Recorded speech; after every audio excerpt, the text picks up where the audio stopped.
Bonjour, chers étudiants.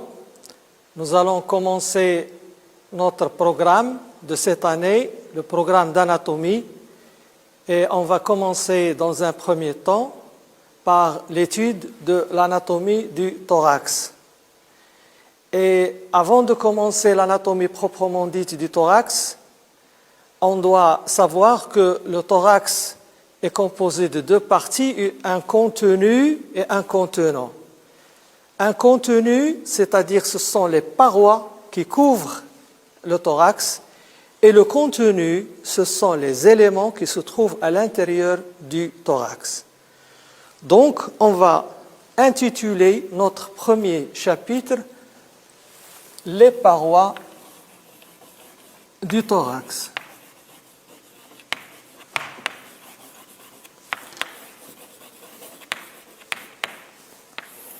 Et on va commencer tout de suite par une introduction. Et dans cette introduction, on va dire que le tronc, comme vous le savez, le corps humain est constitué de trois parties, la tête, le tronc et les membres.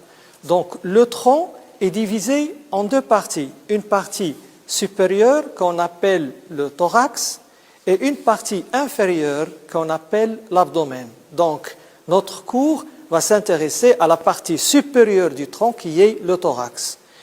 Donc, comme définition, et c'est ce que je vous demande s'il vous plaît de faire, moi je vais réaliser un cours magistral, mais vous êtes obligés de prendre note et réaliser sur votre cahier, c'est-à-dire faire un cours proprement dit. Donc, comme introduction, on peut dire que le thorax, c'est la partie supérieure du tronc, et le thorax, comme j'ai dit, il est entouré par une paroi qu'on appelle la paroi thoracique, et un contenu, ce sont les éléments qui se trouvent à l'intérieur du thorax. Deuxièmement, quel est l'intérêt de cette question? D'abord, un intérêt physiologique. Physiologique, pourquoi? Parce que la paroi thoracique intervient dans la cinétique respiratoire. Si on respire, c'est grâce à la mobilité du thorax. Ce n'est pas le poumon qui se contracte, ce n'est pas le poumon qui fait une action active, mais ce sont les muscles du thorax, c'est la paroi thoracique qui se distend et qui fait gonfler les poumons. Et par la suite, il y a le phénomène de vidange et c'est l'affaissement. Deuxième chose, donc au point de vue physiologique,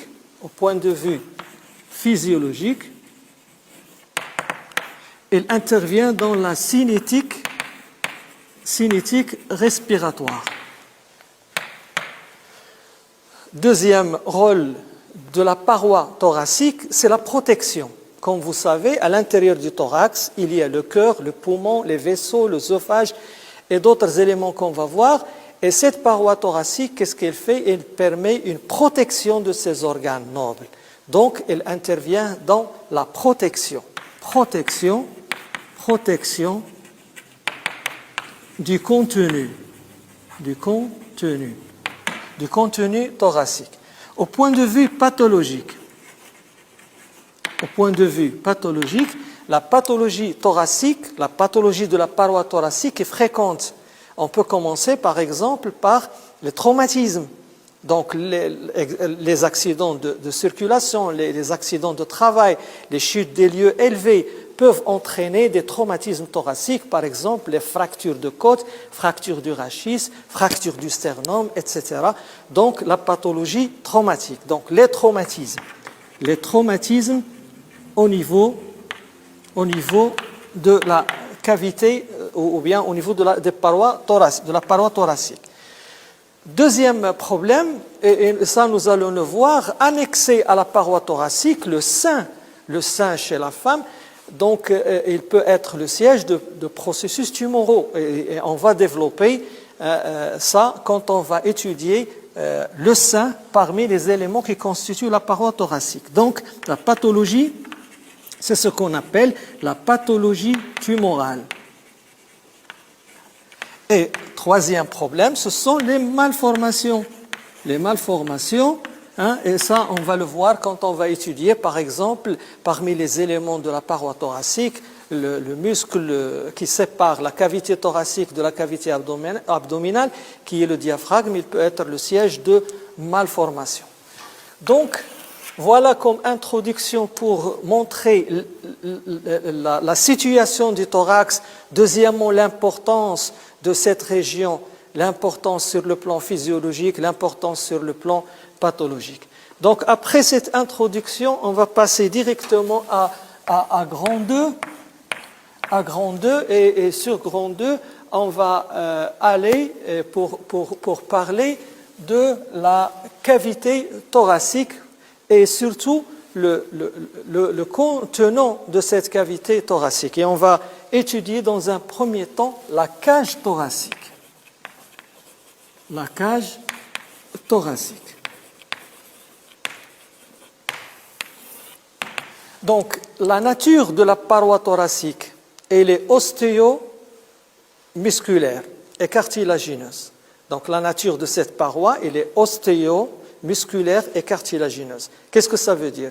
Ça veut dire que les éléments qui vont constituer cette paroi thoracique sont formés par des os, exemple les côtes, et ça on va le développer, le sternum, les vertèbres, ils constituent la composante osseuse. Deuxièmement, il y a une composante cartilagineuse, on va voir où est-ce qu'elle se trouve. Et après, il y a les muscles qui vont venir s'insérer sur la cavité thoracique. Donc, on va commencer premièrement par la cage thoracique. Et l'étude de la cage thoracique nous impose bien sûr la réalisation d'un schéma. Et on va choisir comme schéma une vue antérieure du thorax. Donc, vous allez dessiner en même temps que moi. Donc, je vais aller très doucement et on va réaliser un schéma de la cage thoracique. Donc, vue antérieure, le titre du schéma, vue antérieure de la cage thoracique. Quels sont les repères de ce schéma? Les repères sont les suivants. En haut, c'est le supérieur et à ma droite, c'est la gauche. Pourquoi gauche? Parce que c'est une vue antérieure, donc le côté gauche est de ce côté, le côté droit est à droite. Donc, sur cette vue, regardez, je vais commencer par le premier élément qui est le sternum. Le sternum, et on va étudier ça en détail, le sternum. Voici le sternum qui est un os impair, médian et antérieur. On va développer ça. Donc, c'est l'os qui se trouve au milieu de la cage thoracique. Il est situé au milieu et en avant. Et sur le sternum viennent s'insérer, viennent s'articuler un grand nombre de côtes. 10 côtes viennent venir vers le sternum. Le sternum, on va le détailler après, il est formé par une pièce supérieure qui va s'articuler avec un os qui appartient à la ceinture scapulaire que vous avez vue en ostéologie et qu'on appelle comment? Qu'on appelle la clavicule. Donc, voici les deux clavicules, clavicule droite et clavicule gauche. Donc, la clavicule est un os allongé en forme de S italique. Il présente à décrire deux extrémités, une extrémité médiale ou interne qu'on appelle l'extrémité sternale et une extrémité latérale qu'on appelle l'extrémité acromiale. Il présente à décrire deux faces, une face supérieure qui est sous-cutanée, lisse, sans relief, et une face inférieure qui présente plusieurs reliefs, du dedans vers le dehors, la fossette du ligament sternoclaviculaire, la fossette du muscle sous-clavier, le tubercule conoïde et l'empreinte du ligament trapézoïde. Donc, à côté de la clavicule, je vais dessiner le relief ici de la cage thoracique. Donc, faites comme moi. Vous avez ici le relief c'est-à-dire la silhouette de la cage thoracique. Et sur ce champ, je vais dessiner les différentes côtes. Voici la première côte. Ça, c'est la première côte qui s'articule au niveau du sternum, au niveau de la partie supérieure, on va voir ça après, la deuxième côte, puis la troisième, 4, 5, 6, 7, et puis les autres, ils vont fusionner de cette manière pour former le reste de la cavité thoracique. La même chose de l'autre côté, on peut faire la même chose, première jusqu'à la 10e côte.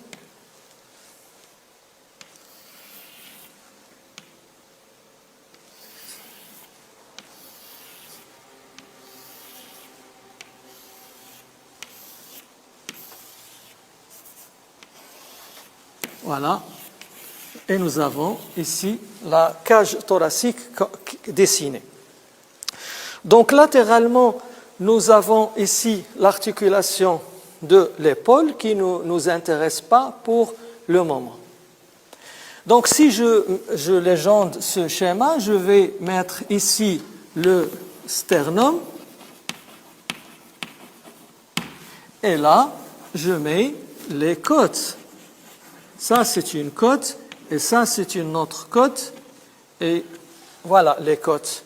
En arrière, les côtes vont s'articuler en postérieur. Les côtes vont s'articuler avec la vertèbre thoracique à ce niveau, que nous allons voir après. Donc, il va y avoir ici une vertèbre thoracique avec les processus transverses et processus épineux. Donc, c'est la colonne vertébrale. En arrière, elle s'articule avec la colonne vertébrale. Donc, à partir de ce schéma, on peut commencer notre étude. Donc, nous sommes en train d'étudier la cage thoracique. Donc, je peux écrire ici, par exemple, grand A, le sternum.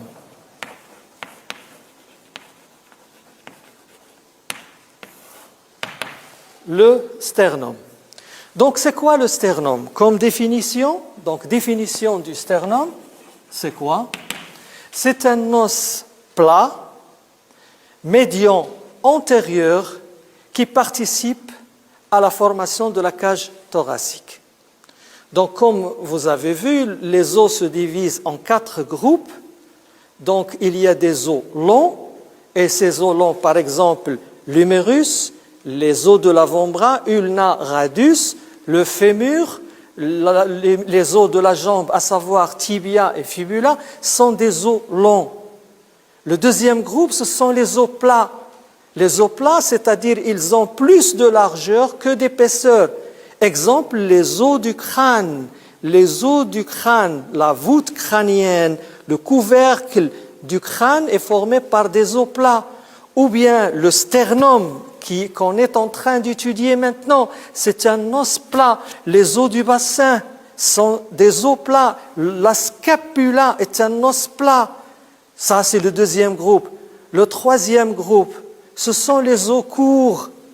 Ils ont une longueur identique pratiquement à la largeur. Ce sont les os du poignet, par exemple, les os du carpe, qui sont au nombre de 8, ou bien les os du pied sont des os courts, les phalanges sont des os courts. Et puis, le quatrième groupe, ce sont les os irréguliers, comme les vertèbres, par exemple, on ne peut pas les classer parmi les 3 groupes précédents. Donc, le sternum est un os plat, médian, impair et antérieur, et qui participe à la formation de la cage thoracique. Deuxièmement, après cette définition, premièrement, cette définition, deuxièmement, description. Donc, on va essayer de décrire le sternum.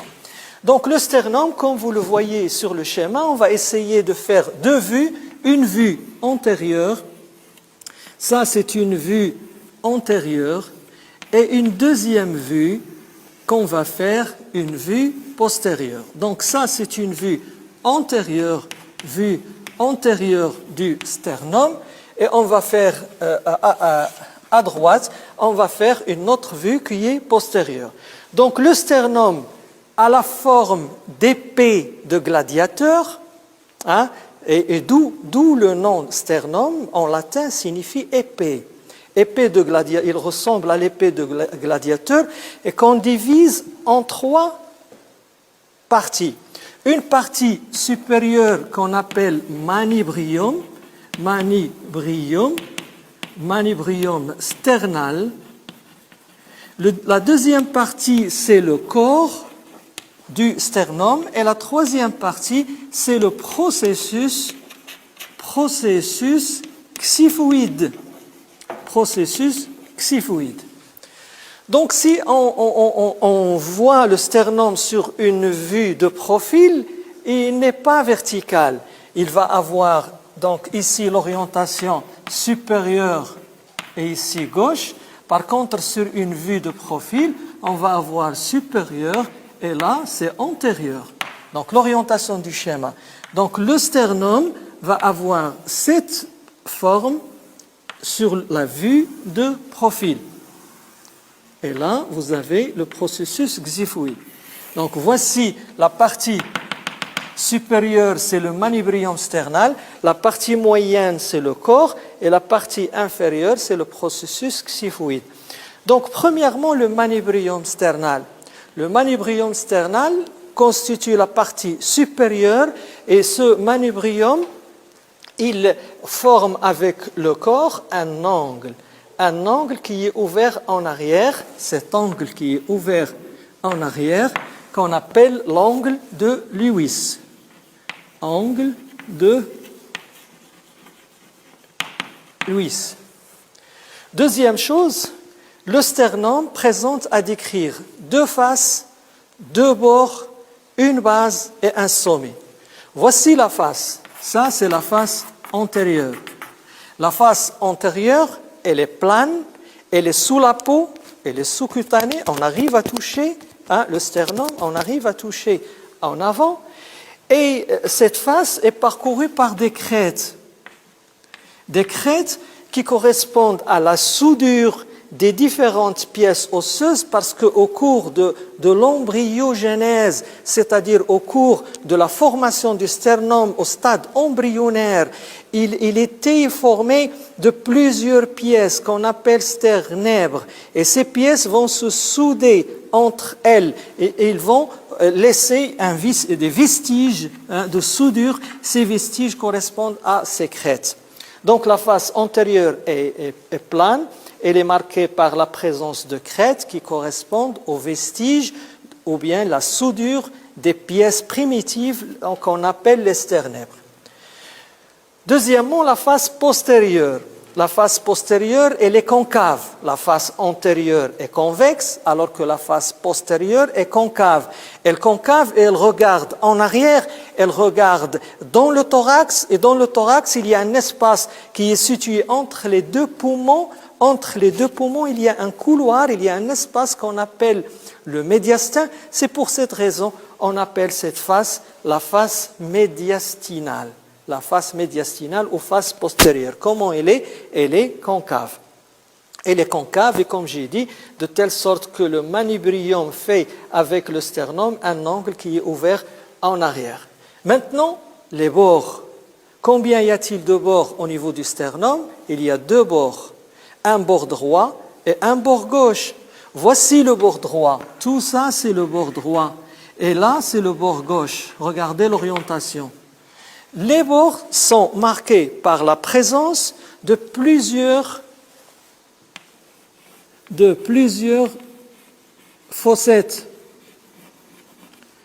Combien y a-t-il de fossettes? Il y a 7 fossettes. 1, 2, 3, 4, 5, 6 et 7. Donc il y a 7 fossettes au niveau du bord droit et 7 fossettes au niveau du bord gauche. À quoi correspondent ces fossettes? Ces fossettes correspondent à l'emplacement des côtes. Les côtes, quand elles viennent s'insérer, se fixer sur le sternum, ils vont se fixer, ils vont adhérer, ils vont s'articuler au niveau de ces fossettes. C'est ce qu'on appelle les fossettes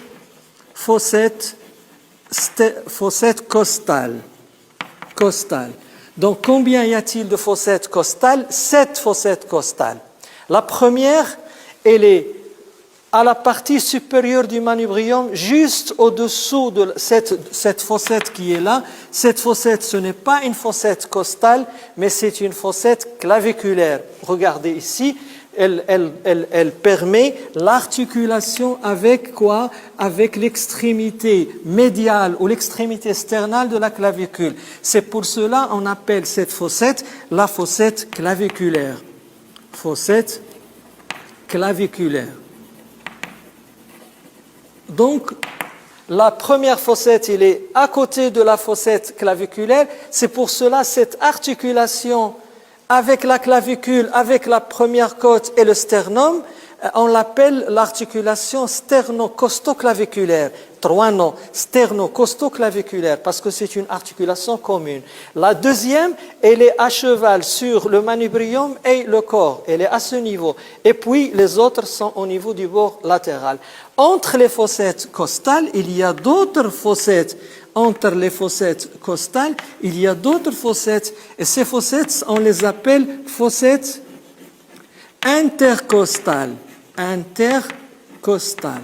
Pourquoi intercostales? Parce qu'ils sont situés entre les côtes. Où est-ce qu'ils se trouvent? Ici, voici les fossettes intercostales. Elles sont là, les fossettes intercostales. Elles sont là. Donc, fossette costale, intercostale, etc. De la partie supérieure jusqu'à la partie inférieure. Donc, on a vu la face antérieure, on a vu la face postérieure, on a vu la face antérieure, la face postérieure, on a vu les bords. Qu'est-ce qu'on va voir maintenant? On va voir la base. Où se trouve la base du sternum? La base, elle est supérieure. Voici la base. Je vais dessiner ici la base. Voici la base. Tout ça constitue la base du sternum. La base du sternum est marquée par 3 fossettes. 3 fossettes. 2 fossettes latérales. Ce sont les fossettes claviculaires. Une fossette claviculaire droite, une fossette claviculaire gauche. Et entre ces fossettes, il y a une dépression. Regardez cette dépression. Et cette dépression, elle est visible à l'œil nu. Si vous voyez le cou d'un patient ou d'une personne, vous voyez qu'au milieu, il y a une dépression. Cette dépression correspond à cette fossette. Comment on appelle cette fossette? On l'appelle la fossette. C'est la fossette jugulaire. Fossette jugulaire. Ou bien la fossette interclaviculaire, entre les deux clavicules. Donc, c'est la fossette jugulaire. Donc, voilà, il nous reste, dernièrement, c'est le sommet. Le sommet, c'est quoi? C'est le processus xiphoïde. C'est ici, c'est le processus xiphoïde. Et ce processus xiphoïde, c'est sa nature, parfois, sa nature est osseuse. Dans d'autres cas, elle est cartilagineuse, parfois il est percé. De toutes les façons, à quoi sert ce processus xiphoïde? Il sert à l'insertion des muscles. Quels sont les muscles qui vont s'insérer? C'est le muscle grand droit de l'abdomen, qu'on va voir après, le muscle grand droit de l'abdomen, le muscle grand pectoral et le muscle triangulaire qui est à l'intérieur du thorax ainsi que le diaphragme. Donc tous ces muscles viennent converger et s'insérer au niveau du processus xiphoïde. Donc voilà ce qu'on peut rappeler sur le sternum. Maintenant, grand B. Grand B, après le sternum, on va voir les côtes. Les côtes. Et je reviens toujours au schéma pour montrer les côtes. Donc, on a vu la première pièce, c'est le sternum. Les côtes, maintenant, ils sont au nombre de combien, les côtes? Les côtes sont au nombre de 12. Mais si on compte ici, on ne va trouver que 10. Pour quelle raison? Parce que les 2 restantes sont en arrière. Elles sont là. les deux dernières côtes, la 11e et la 12e côte, sont des côtes qui n'arrivent pas au sternum. Ils n'arrivent pas au sternum et par conséquent, on les appelle côtes flottantes. C'est pour cela qu'on divise les côtes en 3 groupes. Le premier groupe, de la première jusqu'à la 7e côte, ce sont les vraies côtes. Les vraies côtes. De la première de 1 jusqu'à 7. Parfois, vous trouvez jusqu'à 6, mais parce qu'il y a des variantes. La 7e peut appartenir au deuxième groupe. Le deuxième groupe, de la 7e jusqu'à la 10e côte, ce sont les fausses côtes. Fausses côtes. Pour quelle raison on a appelé vraie côte et fausse côte? Pour la simple raison, c'est qu'une vraie côte, elle a une insertion indépendante sur la colonne vertébrale et une insertion indépendante sur le sternum. Par l'intermédiaire de quoi? Par l'intermédiaire d'un cartilage. C'est ce qu'on appelle le cartilage, je l'ai mis en vert, cartilage sternocostal. Ça, c'est le cartilage sternocostal. Donc, ce sont les vraies côtes. Et pourquoi on appelle les autres des fausses côtes? Parce que vous remarquez les trois côtes, 7e, 8e, 9e, 10e, sont des côtes qui vont avoir un cartilage commun. Cartilage commun qui vient s'insérer sur le sternum, c'est pour cela qu'on l'appelle les fausses côtes. Et les 2 côtes restantes en arrière, ce sont des côtes flottantes. Donc je vais l'écrire ici. 11e et 12e côtes sont des côtes flottantes. Comment on subdivise? On subdivise de cette manière, c'est-à-dire on subdivise selon la nature de la côte, vraie côte, fausse côte, côte flottante. Mais on peut diviser aussi selon le groupe, c'est-à-dire selon l'aspect anatomique. Les côtes ne se ressemblent pas. Les côtes ne se ressemblent pas. Cette subdivision, elle tient compte de l'insertion sur le sternum. Mais il y a un autre critère de subdivision, lequel c'est l'aspect anatomique de la côte. Donc on peut diviser les côtes au niveau de la cage thoracique en 3 grands groupes. Le premier groupe, c'est la première et la deuxième côte. Première et deuxième côte. Pourquoi? Parce que ce sont des côtes qui se ressemblent. Et puis, de la 3e jusqu'à la 10e côte, ce sont ce qu'on appelle des côtes types. Ils vont regrouper tous les éléments qui se trouvent dans la côte. Et le 3e groupe, ce sont les côtes flottantes. Donc, on divise les côtes en 3 groupes. On va voir premièrement la côte type. Donc, petit a, si vous voulez, la côte type. C'est quoi la côte type? De la 3e jusqu'à la 10e côte. On va prendre la 5e. La 5e parce que c'est une vertèbre, c'est une côte type et elle regroupe toutes les données qu'on veut décrire. Donc je vais essayer de dessiner cette côte type. Donc elle va avoir cette forme.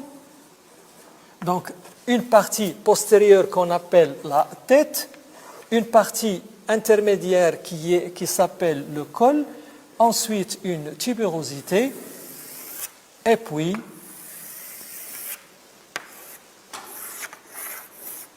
voilà. Donc ici c'est le postérieur, là c'est le postérieur, et à ma droite c'est le médial. Médial, ça veut dire l'interne. Donc la première partie, vous pouvez noter si vous voulez, une côte type est constituée de 3 parties. La tête, le col et le corps. La tête est postérieure. Voici la tête, l'aspect de la tête. Ça, c'est la tête de la côte. La deuxième partie, c'est le col. Et la troisième partie, c'est le corps. C'est le corps de la côte. Une côte va subir 3 types de déviations selon le plan. 3 types de déviations. Une déviation par rapport à sa face. Regardez, elle va avoir une courbure. La côte n'est pas rectiligne, elle va avoir une courbure et par conséquent, elle va avoir une face. Ça, c'est une face médiale, hein, c'est le côté médial. Et une deuxième face, c'est la face latérale. Donc, une face qui regarde en dedans et une autre face qui regarde vers le dehors. Donc, voici la première déviation. Selon la face, donc, elle va avoir une courbure. Une courbure qui est orientée vers le médial avec une convexité orientée vers le latéral, vers le dehors. La deuxième déviation, dans le sens antéro-postérieur, selon le bord, la première déviation selon la face, maintenant selon le bord. Qu'est-ce que ça veut dire selon le bord? C'est-à-dire que la côte, elle va subir une déviation dans le sens antéro-postérieur, de telle sorte que la tête sera plus haute que l'extrémité antérieure. Les côtes ne sont pas horizontales. Les côtes ne sont pas horizontales, les côtes sont obliques. Obliques comme ça, vers le bas et vers le dedans et vers l'avant. Troisième déviation, selon l'axe. Donc la côte, elle subit une rotation. Une rotation. Donc c'est pour cette raison, vous voyez que sur le schéma, vous voyez qu'il y a une rotation de la côte qui va aboutir à une modification selon son grand axe. Donc on va commencer à faire une description. Premièrement, la tête de la côte. La tête de la côte, elle n'est pas sphérique. La tête de la côte présente 2 facettes. 2 facettes, pour quelle raison? Parce que ces facettes vont s'articuler avec 2 vertèbres. Une vertèbre supérieure et une vertèbre inférieure. Deuxième partie, c'est le col. Le col, il est pratiquement cylindrique et il va donner insertion au ligament. Ligament de stabilité de la vertèbre. Troisième partie, c'est le corps. Et le corps de la vertèbre, comme on a dit, il va présenter 2 faces, une face médiale et une face latérale. Et la partie inférieure de la côte, si on coupe la côte et on la voit de profil, on va la voir de cette manière, la côte, sur une coupe, on va la voir de cette manière. Ici, c'est la face médiale et ici, c'est la coupe. On va voir qu'elle va avoir un bord supérieur et un bord inférieur. Ce bord inférieur est marqué par la présence d'une gouttière. Cette gouttière s'appelle la gouttière subcostale. Subcostale ou sous-costale, c'est la même chose et c'est la caractéristique du bord inférieur de la côte. Et au niveau de cette gouttière va acheminer le pédicule, c'est-à-dire l'artère, la veine et le nerf. Ils vont cheminer au niveau de cette partie inférieure de la côte. Donc la côte va avoir 2 extrémités, une extrémité postérieure caractérisée par la tête de la côte et une extrémité antérieure. Et cette extrémité antérieure, elle est creusée et qui va se continuer par un cartilage. Et regardez sur le schéma d'en haut, le cartilage qu'on a mis en vert, c'est le cartilage, comment on appelait ce cartilage? C'est le cartilage sternocostal. Cartilage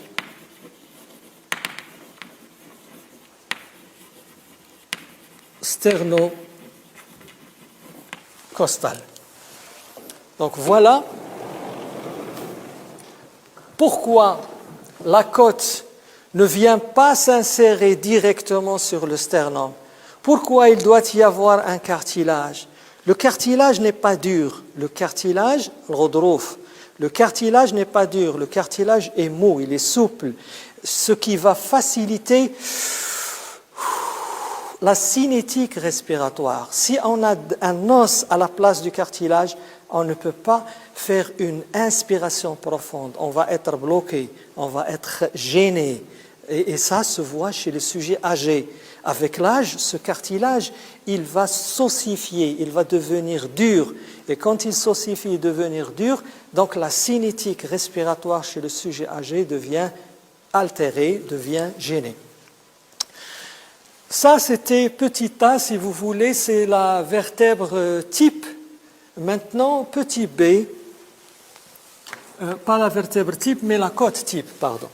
Donc, on a vu la côte type et on a dit que cette côte est constituée par la tête, le col et bien sûr le corps. J'ai oublié de vous ajouter que entre le col et le corps, il y a une petite élévation qu'on appelle la tubérosité. Tubérosité costale. Cette tubérosité costale, c'est une petite saillie osseuse, mais qui est couverte de cartilage. Là, il y a un cartilage au niveau de sa surface, je le mets en vert, cartilage articulaire. Ça veut dire quoi? Ça veut dire que cette côte, à ce niveau, au niveau de la tubérosité, s'articule. Elle va s'articuler avec quoi? Avec le processus transverse de la vertèbre. Nous allons faire un autre schéma et je vais vous montrer comment ça se fait. Donc, petit b, c'est la première vertèbre, la première côte. La première côte. Je vous ai dit qu'on divise les côtes en 3 grands groupes. La première et la deuxième côte, puis la côte type, et le troisième type, ce sont les côtes flottantes. Donc le deuxième groupe, et on va étudier la première côte. Pourquoi la première côte? Je vais vous faire le schéma et vous allez faire la différence par rapport à la côte type. Donc voici la première côte. La première côte, elle est comme ça.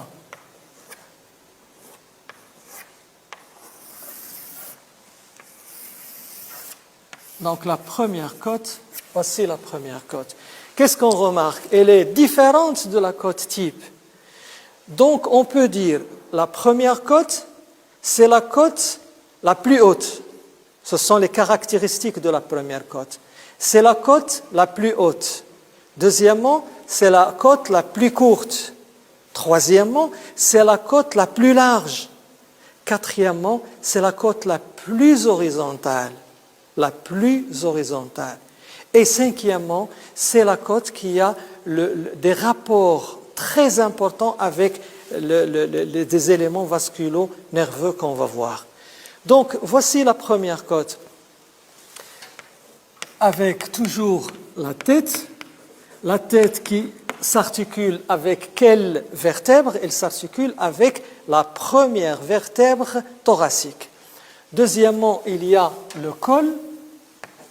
Troisièmement, il y a la tubérosité.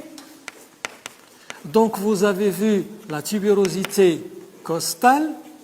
Donc, vous avez vu, il n'y a pas de différence jusque-là avec la première côte, mais la différence, elle est au niveau du corps.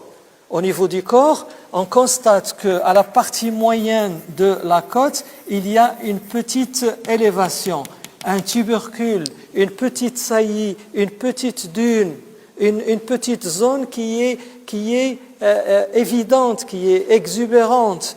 Donc cette petite saillie ou ce tubercule, on l'appelle le tubercule de Lisfranc. Tubercule de Lisfranc. Ce tubercule de Lisfranc va donner insertion à un muscle. Quel est ce muscle? C'est le muscle scalène antérieur. C'est un muscle du cou qui va venir du rachis supérieur au niveau du cou. Il va descendre et il va se terminer sur cette tubérosité, sur ce tubercule. C'est ce qu'on appelle le tubercule de Lisfranc. Et le muscle qui vient s'insérer ici, c'est le muscle scalène antérieur. En avant de ce tubercule, en avant de cette formation, il y a une gouttière. Donc en avant, il y a une gouttière que je vais mettre en bleu. Qu'est-ce que ça veut dire une gouttière? C'est une petite dépression longitudinale.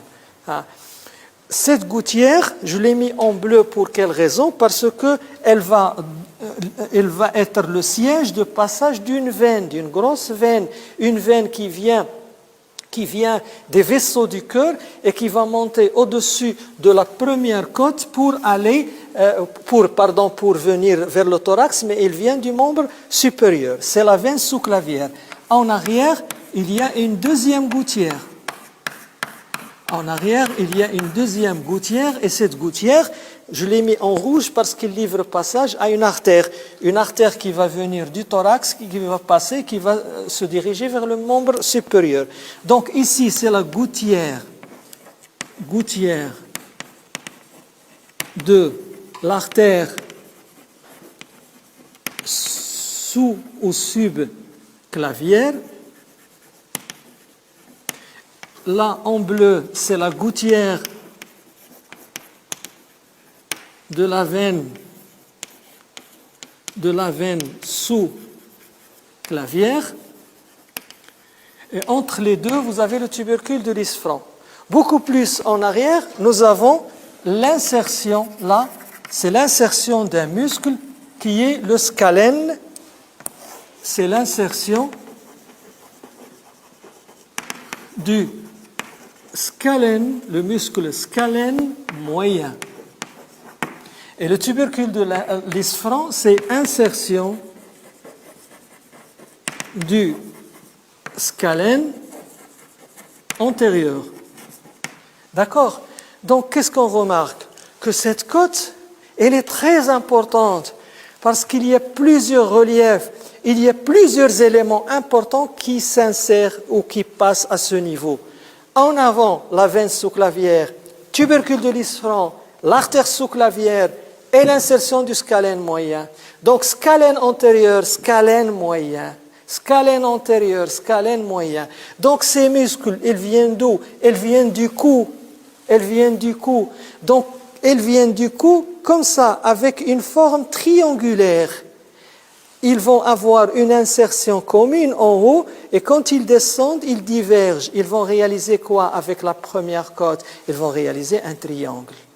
Donc vous avez en avant le scalène antérieur, en arrière le scalène moyen et en bas la première côte. L'ensemble va déterminer un triangle. Donc comme ça, un muscle vers le haut, un autre muscle qui vient s'insérer ici, et ils vont former un triangle avec la première côte. Ce triangle s'appelle le triangle interscalénique parce qu'il est localisé entre les muscles scalènes. C'est le triangle interscalénique. Et ce triangle interscalénique, il livre passage à quoi? À l'artère. Voici l'artère. L'artère, quelle artère? L'artère qui va passer à ce niveau, qui vient du thorax. Cette artère, c'est l'artère sous-clavière. Est-ce que la veine sous-clavière passe dans le triangle? Non, c'est l'artère sous-clavière qui passe. Est-ce que l'artère sous-clavière passe seule au niveau de ce triangle? Non, il y a d'autres éléments qui vont venir, ce sont les nerfs. Et quels sont ces nerfs qui vont traverser ce triangle? Ce sont les troncs secondaires du plexus brachial. C'est quoi le plexus brachial? C'est un ensemble de nerfs qui vont venir du rachis cervical, qui vont venir de la colonne vertébrale du cou et qui vont s'enchevêtrer, qui vont se mélanger entre eux, ces nerfs, et ils vont former un plexus. Et ce plexus va donner des troncs, des racines qui vont traverser cette région. Je mets seulement des flèches jaunes parce qu'il va y avoir trois troncs secondaires, le tronc secondaire postérieur, le tronc secondaire antérolatéral et le tronc secondaire antéromédial. Ça, vous allez le développer quand vous allez étudier l'innervation du membre supérieur. Mais retenez maintenant que le triangle interscalénique livre passage à l'artère sous-clavière et les branches du plexus brachial. Donc, on a fini avec cette première côte. La première côte, je rappelle, c'est la côte la plus haute, la plus courte, la plus large et en même temps, celle qui a des rapports vasculo-nerveux très importants. est la plus horizontale. La plus horizontale et par conséquent, est-ce qu'elle va avoir une face médiale, une face latérale? Non. La première côte n'a pas de face médiale et de face latérale. La première côte a une face supérieure et une face inférieure.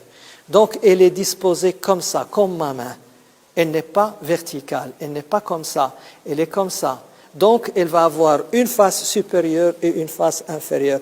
Est-ce qu'elle va avoir une gouttière sous-clavière, comme on a vu ici, cette gouttière? Non, elle n'a pas de gouttière sous-clavière. Ce sont les particularités de la première côte. Deuxième côte, elle est identique à la première côte, seulement elle sera caractérisée par l'insertion de quelle scalène? On a vu scalène antérieure, automatiquement il y a un postérieur. On a vu au niveau de la première côte scalène antérieure, scalène moyen. La deuxième côte, elle donne insertion au muscle scalène postérieur. Scalène postérieur.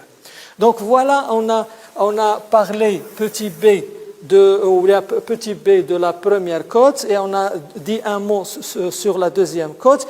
Maintenant, petit c, ce sont les côtes flottantes. Quelle est la particularité des côtes flottantes? Les côtes flottantes, ce sont, comme leur nom indique, ce sont des côtes qui restent flottantes et n'arrivent pas au sternum.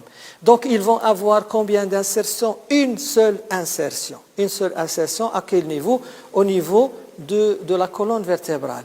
Et ils ne vont pas avoir d'insertion au niveau du sternum.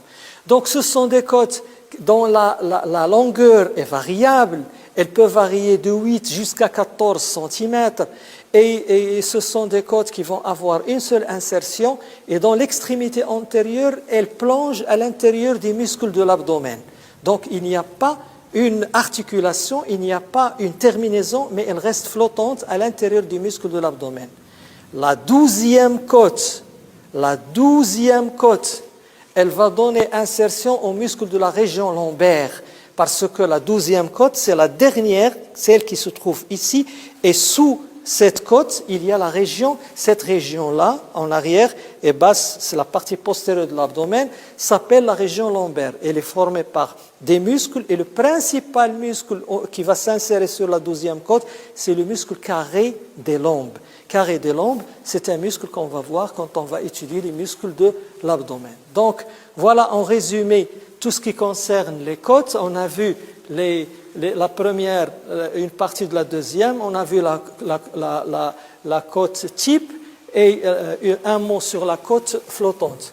Maintenant, on va passer à A, c'était le sternum, B, c'était les côtes, maintenant C. Grand C, les vertèbres. Mais quelles vertèbres? Quelles vertèbres? Ce sont les vertèbres thoraciques. Parce que quand on dit vertèbres, les vertèbres, ils sont en nombre de 31 vertèbres qui vont des vertèbres cervicales jusqu'à la partie terminale qu'on appelle coccyx.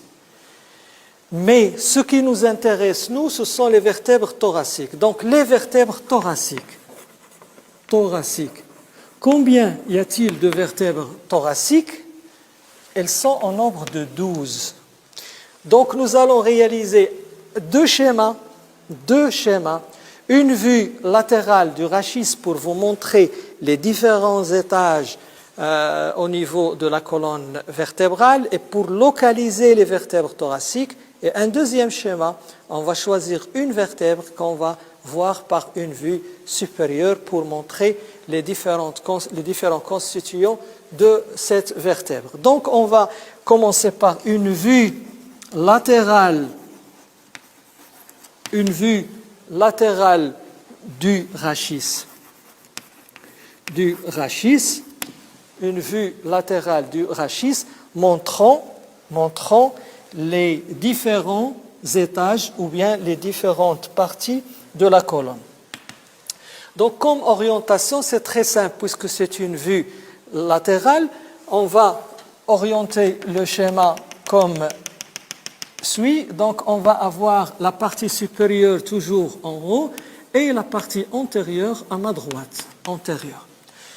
Donc on commence toujours par une ligne verticale. Cette ligne verticale, c'est l'axe vertical. Sur cette ligne, on va dresser les différentes vertèbres. On commence par la partie supérieure. Partie supérieure, c'est le rachis cervical. Le rachis cervical, hein, c'est-à-dire les vertèbres du cou, les vertèbres qui forment la colonne cervicale. La deuxième partie, c'est le rachis thoracique, c'est le rachis qui nous intéresse. Regardez la courbure, elle est inversée. Elle est inversée et même le rayon de courbure n'est pas le même. Le rayon de courbure au niveau thoracique est beaucoup plus important. Le troisième étage, c'est le rachis lombaire qui a la même orientation, même courbure que le rachis cervical. On parle ici d'une syphose cervicale, une lordose cervicale, une syphose dorsale et une lordose lombaire. Le dernier étage, c'est le rachis. Le dernier étage, c'est le rachis sacré. Donc je vais donner le relief du rachis de cette manière et vous avez les vertèbres.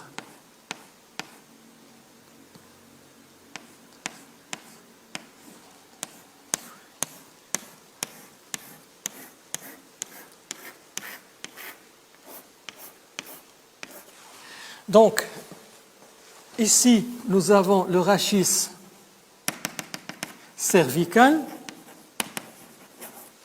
Combien de vertèbres? 7 vertèbres. Donc, le rachis cervical est formé de 7 vertèbres. Après le rachis cervical, il y a le rachis thoracique. Et le rachis thoracique est formé de combien de vertèbres? 12 vertèbres. Donc, jusqu'à ici, donc 12 vertèbres, c'est le rachis thoracique. Le rachis thoracique, c'est la partie du rachis qui nous intéresse. Ensuite, vous avez le rachis lombaire, la région lombaire, et en bas, vous avez le rachis, c'est ce qu'on appelle le sacrum, le rachis sacré. Rachis sacré, et la dernière partie ici, c'est coccyx. Coccyx. Donc vous voyez, le rachis, ou bien la colonne vertébrale, est formée de 5 étages. Cervical, thoracique, lombaire, sacré et coccygien. Où se trouve le sacrum, où se trouve le sternum? Le sternum, il se trouve où? Il se trouve en avant, comme on a dit. Le sternum se trouve en avant, à ce niveau. Il est là. Il est en avant par rapport à la cage thoracique. Et les différentes côtes, vous avez ici la première côte. Hein, nous sommes en train de construire la cage thoracique selon une vue latérale. Donc la première côte, la deuxième côte, 3, 4, 5, 6, 7, 8, 9 et 10, vous voyez? Et les deux dernières, ce sont des côtes flottantes. Hein, ils n'arrivent pas au sternum, c'est pour cela on les appelle comme ça. Donc vous avez vu, donc, quelles sont les vertèbres qui rentrent en lien, qui rentrent en relation et qui s'articulent avec les côtes? Ce sont les vertèbres thoraciques. Donc, thoraciques. On va prendre maintenant une vertèbre thoracique. Une vertèbre thoracique et on va la voir selon une vue supérieure. Une vue supérieure. Donc le titre du schéma suivant, c'est quoi? Vue supérieure d'une vertèbre thoracique. Donc sur cette vue, Nous allons orienter le schéma comme suit, donc antérieur vers le haut et droit à ma droite. Donc, qu'est-ce qu'on va avoir? On va avoir le schéma suivant. Voici la vertèbre, elle est formée par un corps vertébral. Ensuite, il y a une partie qui relie le corps à l'arc postérieur, qu'on appelle l'arc neural. Et puis, vous avez eu un massif articulaire à ce niveau avec des lames, et ces lames vont converger pour former un processus en arrière qu'on appelle le processus épineux. Donc, voici en gros une vertèbre qui va constituer l'élément essentiel de la colonne vertébrale. La colonne vertébrale, c'est un empilement de vertèbres, c'est-à-dire l'une au-dessus de l'autre. Vous avez plusieurs parties. Cette partie-là, on l'appelle comment? On l'appelle le corps. C'est le corps de la vertèbre. En arrière du corps, vous avez cette zone. Donc chaque pièce, je vais la colorier avec une couleur qui sera différente des autres. C'est cette partie que j'ai mis en jaune, s'appelle pédicule. Donc une vertèbre a combien de pédicules? Une vertèbre a 2 pédicules. Pédicule droit, pédicule gauche. La troisième partie, ce sont ces apophyses qui sont déjetés vers le dehors. Ce sont les processus transverses. Processus transverse.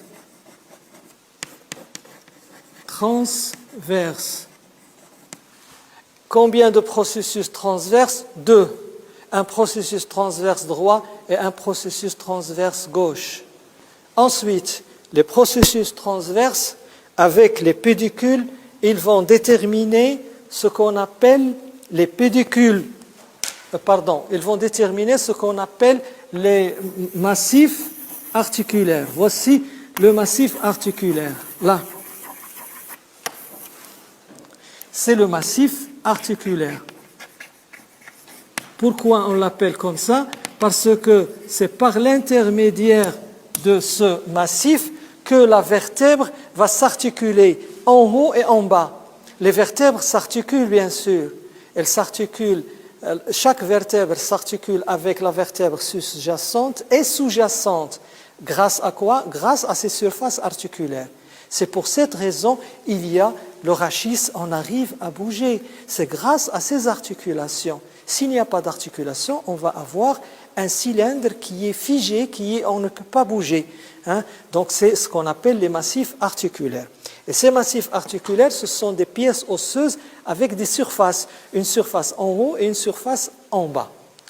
Donc de ces massifs articulaires partent en arrière, partent des pièces osseuses qui ont une disposition oblique et qui convergent vers l'arrière. C'est ce qu'on appelle les lames. Donc les lames, ce sont 2 pièces osseuses qui partent des processus articulaires vers l'arrière et qui convergent vers un point. Ce point, c'est le processus épineux. Donc là, vous avez cette épine qu'on appelle le processus épineux. Le processus épineux est visible et même palpable. Si vous examinez un patient torse nu, vous examinez le dos, vous voyez des points qui sont saillants le long de la colonne vertébrale. Vous pouvez même toucher ces points. Vous pouvez même les compter. Donc ces points correspondent à quoi?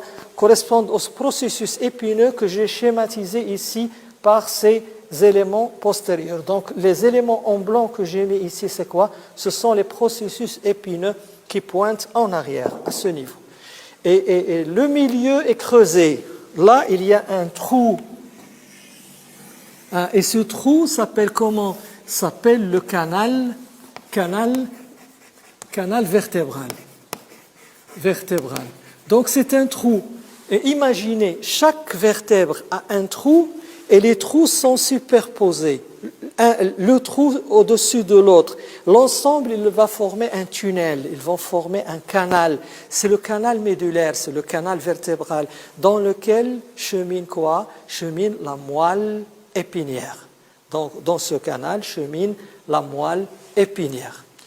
Donc voilà un aperçu sur la vertèbre thoracique. On peut ajouter un dernier schéma, si vous voulez, un schéma qui va compléter bien sûr la compréhension de la vertèbre. C'est quoi ce schéma? C'est le schéma de la vertèbre elle-même, mais sur une vue de profil. Donc si je schématise la vertèbre en vue de profil, vue latérale de la vertèbre thoracique. Donc si j'oriente le schéma, je vais avoir la partie supérieure en haut et la partie antérieure à ma droite. La partie antérieure à ma droite. Donc, qu'est-ce que je vais faire? Je vais voir la vertèbre comme ça, c'est-à-dire le schéma que vous avez en haut, je vais voir la vertèbre. Donc, la vertèbre, sur une vue de profil, elle va avoir cet aspect-là. Donc, la partie antérieure est marquée par la présence de cette pièce volumineuse. Vous pouvez devenir de quoi il s'agit.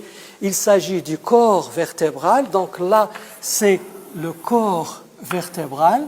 Et le corps vertébral a la forme de cylindre. Regardez le schéma d'en haut. Le corps vertébral a la forme de cylindre avec une surface supérieure. Cette surface supérieure est divisée en deux parties. Une partie périphérique qui est dense, compacte, rigide, et une partie centrale qui est criblée. Qu'est-ce que ça veut dire? Criblé, ça veut dire perforé. Perforé. Donc cette partie-là, centrale, et qui est criblée. Et la partie périphérique, c'est elle qui donne l'insertion au disque, parce qu'entre les vertèbres, il y a des disques. Derrière le corps, qu'est-ce qu'il y a? Il y a le pédicule. Voici le pédicule. Donc, voici le pédicule. Et ça, c'est le pédicule que je vais colorer en jaune, comme en haut. Donc, pédicule. Et là, c'est le corps. C'est le corps vertébral. Ensuite, derrière le pédicule, il y a le massif. Quel massif? Massif articulaire. Et de ce massif articulaire se détache une apophyse transverse. Ensuite, en arrière, vous avez une apophyse épineuse. Donc là, vous avez l'apophyse transverse que j'ai dessiné en vert, le processus transverse, processus articulaire que j'ai mis en mauve, et puis le processus épineux en blanc, où se trouve la lame avant. La lame, elle est ici. Donc voici tous les éléments de la vertèbre. Donc vous avez ici le corps, pédicule, ensuite massif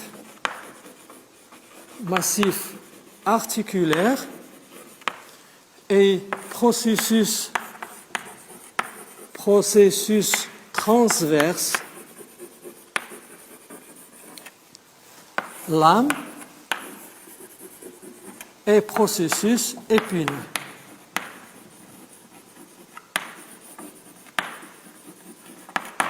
Processus épineux.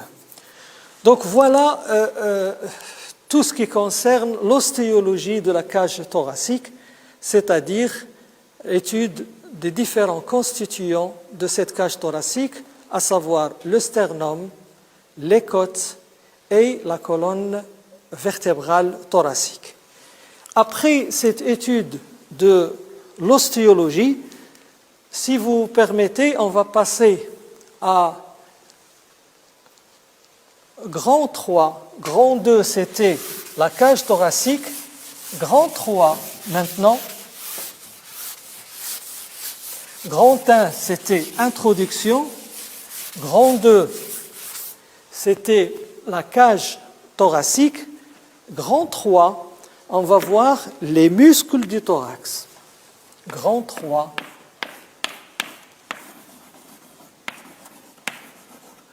Les muscles du thorax. Et nous sommes toujours dans les parois du thorax. Donc voilà la charpente. La charpente est là, c'est la cage thoracique. Et sur cette cage thoracique viennent s'implanter et s'insérer, se fixer des muscles qu'on appelle les muscles du thorax. On peut diviser ces muscles du thorax dans un but anatomique, fonctionnel et même didactique. On peut les diviser en deux groupes. Un groupe antérieur, ce sont les muscles antérieurs, et un groupe postérieur, ce sont les muscles du dos. Ce sont les muscles de la région postérieure du thorax, c'est-à-dire les muscles du dos. Donc voilà, on peut démarrer comme ça. Les muscles du thorax, on peut diviser les muscles du thorax en deux grands groupes. Un groupe antérieur, ce sont les muscles de la poitrine, ce sont les muscles antérieurs, et un deuxième groupe postérieur, ce sont les muscles du dos. Donc, grand A, les muscles antérieurs.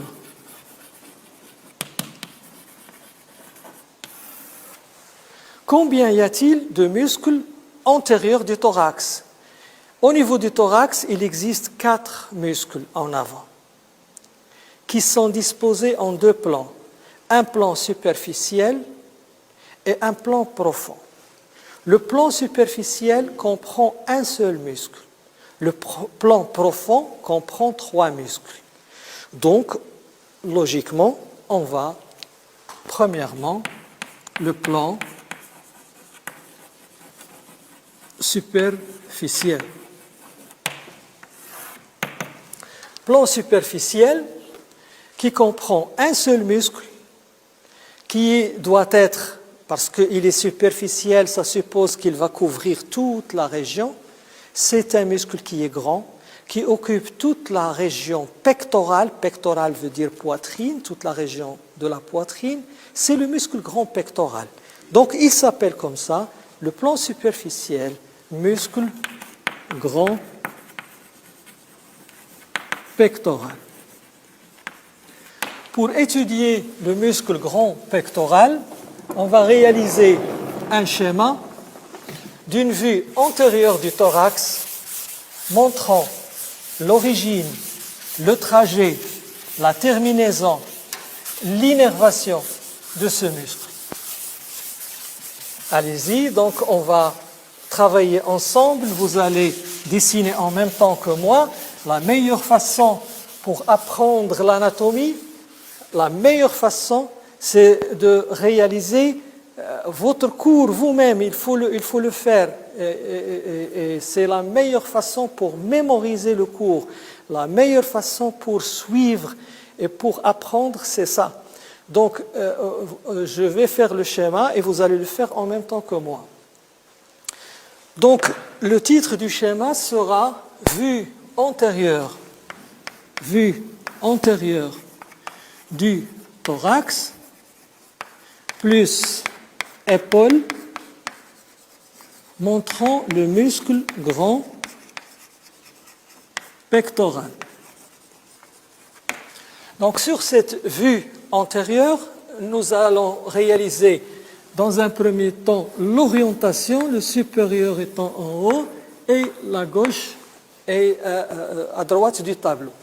Donc voilà le grand pectoral, d'abord la cage thoracique, et maintenant vous connaissez bien ces éléments, c'est-à-dire le sternum, ensuite le sternum qui est formé de 3 pièces osseuses, le manubrium, le corps et le processus xiphoïde. Le sternum s'articule au niveau du manubrium avec la clavicule droite et clavicule gauche, et puis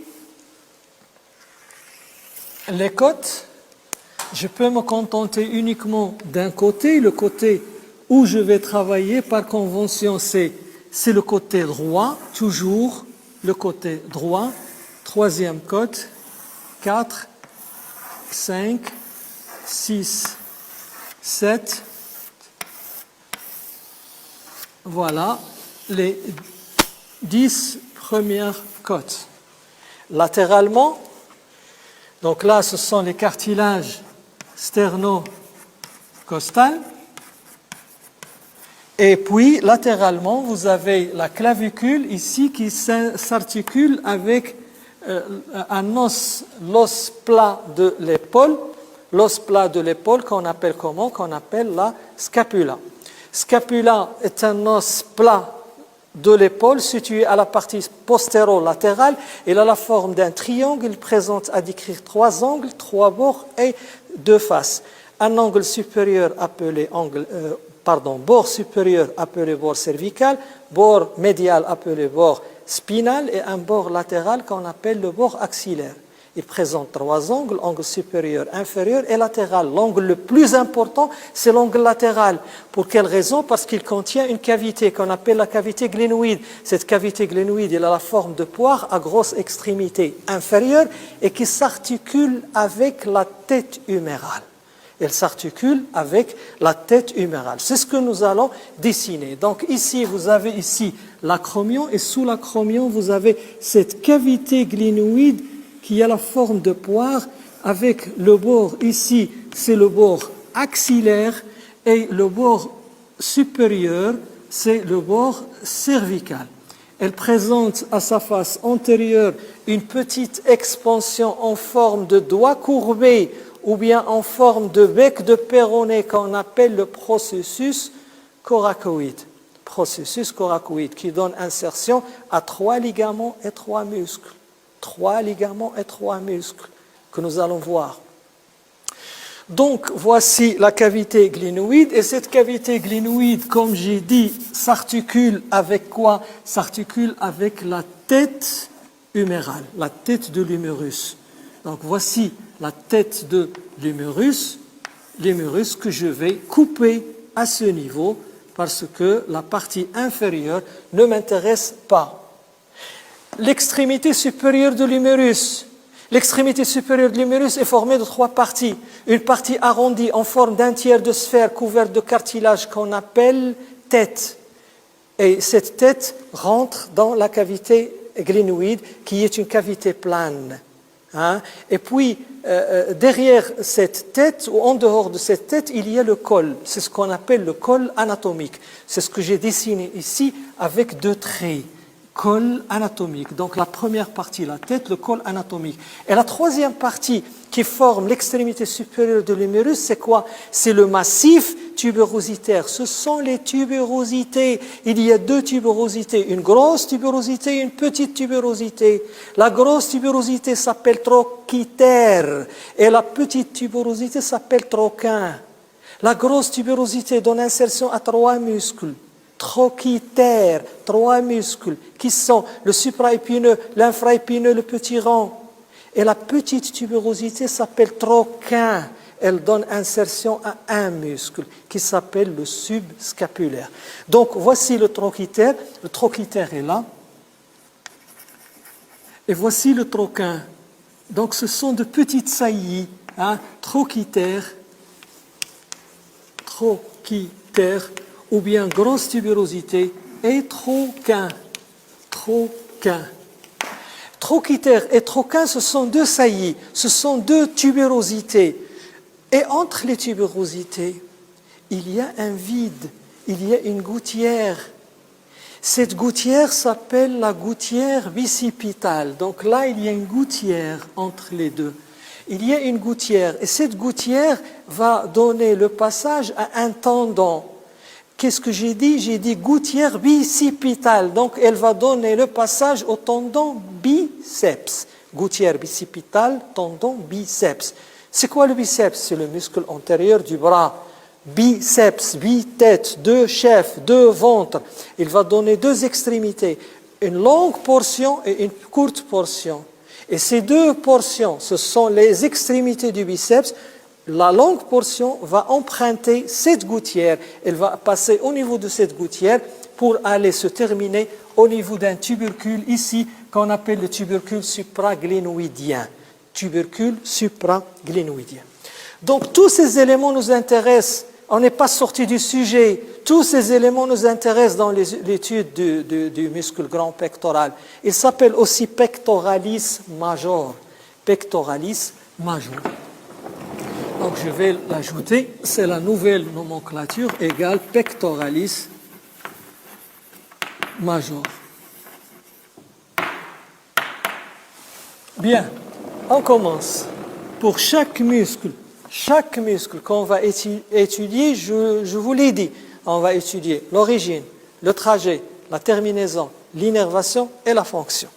Donc le muscle pectoralis major, ou bien grand pectoral, il va commencer d'abord au niveau du bord antérieur de la clavicule. Hein, ça c'est l'origine. Donc petit a, origine. Petit a, origine. Donc, à quel niveau, au niveau de la clavicule, les deux tiers internes du bord antérieur de la clavicule. Donc, l'origine, les deux tiers médiaux ou internes du bord antérieur de la clavicule. Donc, voici la première insertion. Deux tiers internes du bord antérieur de la clavicule. Ensuite, tout le bord du sternum. Le sternum a deux bords, on l'a dit, il y a un bord droit, un bord gauche. Donc le muscle grand pectoral, il vient s'insérer sur le sternum, sur son bord. Le grand pectoral droit sur le bord droit, le pectoral gauche sur le bord gauche. Ensuite, sur le processus xiphoïde et sur la paroi abdominale, c'est-à-dire que au-dessous, je l'ai dit, la partie au-dessous du processus xiphoïde est considérée comme paroi abdominale. C'est la ligne blanche, on va le voir après, c'est l'aponévrose de l'abdomen, donc qui vient s'insérer sur le processus xiphoïde et le muscle grand pectoral vient s'insérer sur cette paroi abdominale. Donc c'est ça l'origine. Donc je répète, deux tiers internes de la clavicule, le bord latéral du sternum, processus xiphoïde et la paroi abdominale. Et à partir de là, le muscle grand pectoral va avoir un certain nombre de fibres musculaires ces muscles vont tous converger vers l'extrémité supérieure de l'humérus. Donc vous voyez que à partir de toutes ces insertions, le muscle va envoyer des fibres qui vont aller se diriger vers l'extrémité supérieure de l'humérus et ils vont aller vers quelle partie vous voyez sur le schéma, vers la gouttière bicipitale. Et par conséquent, on va avoir trois sortes de fibres musculaires. Des fibres musculaires qui viennent de la clavicule, des fibres musculaires qui viennent du sternum et des fibres musculaires qui viennent de la partie inférieure et la paroi abdominale. Donc, toutes ces fibres vont converger vers la gouttière bicipitale. Donc, premièrement, c'était l'origine. Deuxièmement, petit b, le trajet du muscle. Donc, à partir de la zone d'insertion, les fibres convergent toutes vers l'extrémité supérieure de l'humérus. Et on va avoir des fibres descendantes, des fibres transversales et des fibres ascendantes. Terminaison maintenant. Terminaison, c'est la terminaison. La terminaison, c'est la gouttière bicipitale. Mais cette gouttière bicipitale, comme je l'ai dessinée, j'ai dessiné moi deux traits, c'est-à-dire voici la gouttière, mais les traits correspondent à quoi? Les traits correspondent aux lèvres, aux berges, les berges ou les lèvres de la gouttière. Vous avez une dépression, mais vous avez une limite médiale et une limite latérale. Ce sont les berges, ce sont les lèvres. Donc, quelle est la lèvre ici qui va donner la terminaison du muscle grand pectoral, c'est la lèvre latérale. Donc ici, vous avez deux lèvres. La lèvre latérale, ça, c'est la lèvre latérale.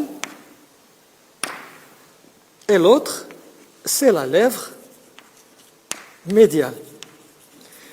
Et entre les deux lèvres, qu'est-ce qu'il y a? Il y a le fond de la gouttière bicipitale.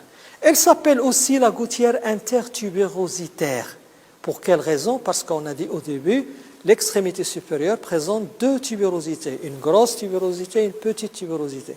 Donc cette gouttière s'appelle la gouttière intertubérositaire ou bien la gouttière bicipitale. Voilà la terminaison. Maintenant, petit d, innervation. L'innervation, c'est-à-dire, qu'est-ce que c'est que l'innervation? C'est-à-dire quel sont ou quel est le nerf qui va venir stimuler ce muscle. Un muscle ne travaille pas seul, il ne travaille pas de façon automatique. Un muscle est innervé, il est stimulé par un élément qu'on appelle le nerf. Et d'où vient le nerf? Le nerf vient soit de la moelle épinière, soit du cerveau. Il y a des nerfs crâniens, mais il y a aussi des nerfs qui viennent de la moelle épinière. Donc pour les membres supérieurs, ce sont les nerfs qui viennent du plexus brachial, qui viennent du cou. Et pour le membre inférieur, ce sont les nerfs qui viennent de la région lombaire et la région sacrée. Donc, voici les nerfs qui innervent le muscle grand pectoral, il y en a deux, un nerf supérieur et un nerf inférieur. Donc, il est innervé par deux nerfs du muscle grand pectoral. D'où viennent ces nerfs? Ils viennent du plexus brachial. DE, c'est la fonction, c'est-à-dire quel est le rôle de ce muscle. Donc on va essayer de raisonner un petit peu. On va raisonner ce muscle. Je suis là. Si ce muscle se contracte, il va tirer sur le bras. Il va tirer sur le bras dans ce sens, c'est-à-dire il va ramener le membre vers le dedans. Et comment s'appelle ce mouvement? Ce mouvement s'appelle adduction. Je pense que vous avez déjà vu ça en TD. Les mouvements au niveau des membres, par exemple, je prends l'articulation de l'épaule, je peux éloigner le membre de l'axe, ça s'appelle abduction, et si je le rapproche, ça s'appelle adduction. Si je pousse le membre vers l'avant, ça s'appelle antépulsion. Et si je le ramène vers l'arrière, ça s'appelle rétropulsion. Antépulsion, anté veut dire avant, pulsion, pousser le membre vers l'avant. Et rétro, en arrière, rétropulsion. Et puis, rotation externe, rotation interne. Donc ici, le mouvement qui nous intéresse, c'est celui-là. C'est-à-dire ramener le membre vers le dedans, s'appelle adduction. Donc, quelle est la fonction du muscle grand pectoral? C'est l'adduction du bras. L'adduction du bras, et si on contracte très fort, il assure aussi une rotation interne, une légère rotation interne. Pour quelle raison? Parce qu'il est situé en avant de l'humérus. Quand il tire très fort, il fait tourner le membre vers le dedans. Bien, voilà le premier plan. Le premier plan, c'est quoi? Le premier plan, c'est le plan superficiel. Je reviens au plan qu'on a commencé en haut. Grand 1. Les muscles antérieurs, nous sommes toujours au niveau des muscles antérieurs. Premièrement, le plan superficiel qui est formé par un seul muscle qui est le muscle pectoralis major ou bien le grand pectoral. Le deuxième plan, c'est le plan profond. C'est le plan profond. Et qu'est-ce que j'ai dit? Le plan profond est formé de 3 muscles. Je vais les citer, ces 3 muscles. Ces 3 muscles sont puisqu'il y a là le grand pectoral, donc ces 3 muscles sont le petit pectoral, c'est-à-dire pectoralis minor, Le deuxième muscle, c'est le subclavier, ou bien sous-clavier parce qu'il est situé au-dessous de la clavicule. Et le troisième muscle, c'est le grand dentelé ou bien dentelé antérieur. Grand dentelé. Il s'appelle aussi dentelé antérieur parce qu'il y a deux dentelés postérieurs qu'on va voir avec les muscles du dos. Celui-là, il s'appelle le dentelé antérieur. Il s'appelle aussi le grand dentelé parce que les autres sont appelés petits dentelés. Dans la nomenclature latine, il s'appelle le muscle serratus. Serratus antérieur. Serratus antérieur. Donc, comme d'habitude, on est obligé de revenir vers le schéma. Donc, on va essayer de faire un schéma, un deuxième schéma, à côté du premier, parce que c'est une suite, c'est une continuité dans la description, continuité dans la dissection, parce qu'on est en train de disséquer en quelque sorte le corps humain. Nous sommes en train de décortiquer les éléments qui constituent cette paroi. Donc, pour voir ce deuxième plan, on est obligé de couper. Je vais couper le muscle grand pectoral, le long de ses insertions. Je vais couper sa terminaison et on va l'enlever. On va enlever le muscle grand pectoral et on va découvrir le plan profond. On va découvrir les muscles du plan profond qui sont en nombre de 3. Le petit pectoral, le sous-clavier et le grand dentelé. Donc le schéma suivant est le suivant, c'est-à-dire vue antérieure du thorax, montrant les muscles du plan profond. Vue antérieure du thorax montrant les muscles du plan profond. Donc on va dresser dans un premier temps le cadre, la cage thoracique, et sur ce cage thoracique ou cette cage thoracique, on va essayer de placer les muscles. Donc l'orientation toujours supérieure est en haut et à la gauche et à ma droite. Donc nous avons le même schéma, c'est-à-dire le même cadre, le manubrium sternal, le corps du sternum et le processus xiphoïde. Les clavicules, les deux clavicules, et puis les côtes, première,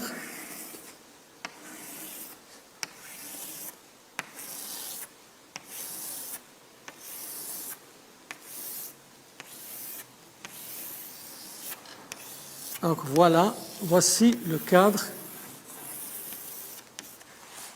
sur lequel nous allons travailler.